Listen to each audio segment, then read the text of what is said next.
अजब गजब, कथावाचक के चालक को भारत रत्न की इच्छा। साहब ने औचित्य भी नहीं पूछा।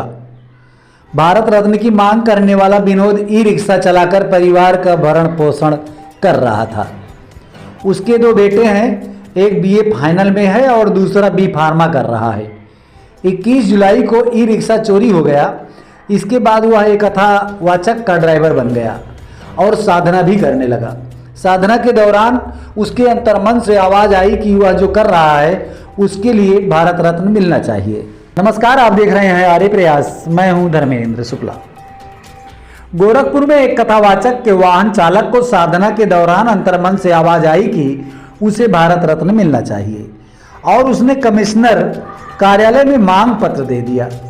किसी भी अफसर ने चालक के अंतर्मन से उठी आवाज के बाद की गई मांग की गंभीरता और औचित्य पर विचार करने की जामत नहीं उठाई।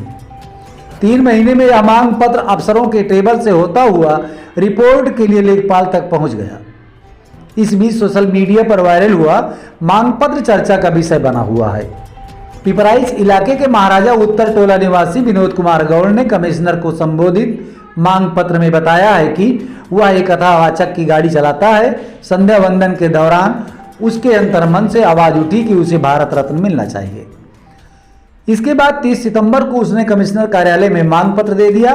कमिश्नर कार्यालय से 11 अक्टूबर को मांग पत्र अपर आयुक्त न्यायिक को भेज दिया गया।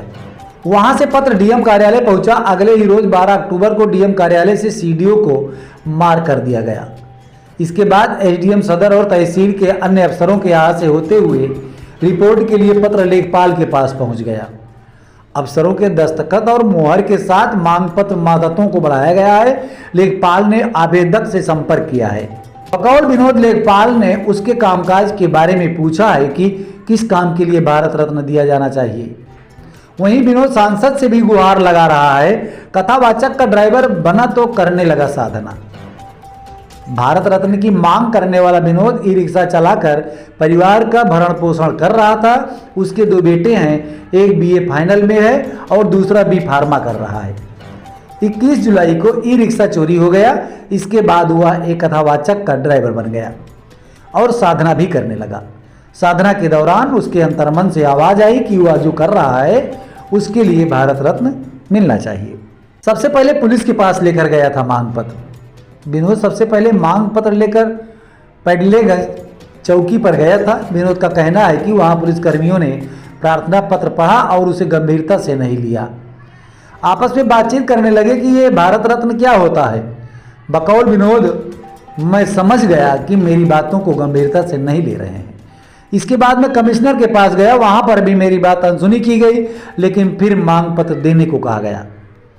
Expert comment. BRD medical college मानसिक रोग विभाग के अध्यक्ष डॉक्टर तापस कुमार आइश ने कहा कि यह एक विशिष्ट केस है। पहले तो इस व्यक्ति के व्यक्तित्व का परीक्षण कर यह पता लगाना होगा कि वह जानबूझकर तो झूठ तो नहीं बोल रहा। इसके बाद किसी मनोविज्ञानी से केस स्टडी कराना होगा, तब जाकर पता लगेगा कि यह मानसिक रोग या जानबूझकर किया गया कृत्य है। गोरखपुर से ब्यूरो बेचन सिंह की रिपोर्ट।